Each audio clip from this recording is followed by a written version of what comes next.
হঠাৎ একদল লোক বেকু দিয়ে এই কৃষি জমির মাটি কাটছে।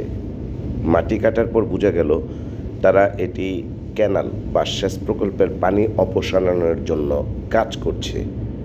ওকে, কাজের কিছুক্ষণ না যেতেই এই যে ভিডিওতে দেখছেন যারা মাটি বিশেষ করে খুঁড়ে এই যে ক্যানালটি তৈরি করেছে, দুপাশে এই যে এই জায়গা থেকে যে মাটি উত্তোলিত হয়েছে সেগুলো ট্রাকে করে বা এগুলো গাড়ি করে ভরে এগুলা অন্যত্র বিক্রি করে দিচ্ছে।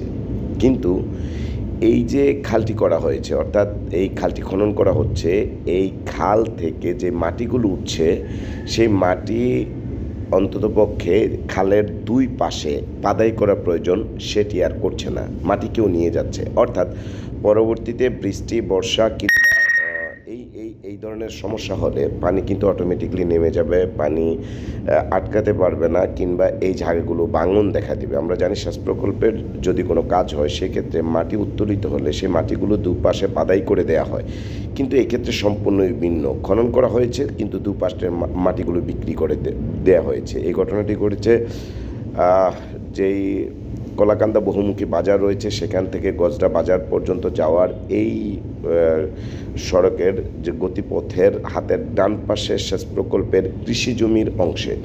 তো এই বিষয়টি এলাকাবাসী জেনে তারা যারা কাজ করছে তাদের বাধা দিয়েছে এবং তারা যৌক্তিক জানতে চেয়েছে যে যদি সেচ প্রকল্পের কাজই হয় এবং সেটি যদি অনুমোদিত হয় তাহলে মাটি কেন বিক্রি করা হচ্ছে, এই মাটিগুলো দিয়ে কেন আইল বাঁধানো হচ্ছে না যাতে খেতে প্রবেশ করতে পানি না পারে এবং পানি বিশেষ করে এখান থেকে নিষ্কাশন হতে যেন সুবিধা হয়।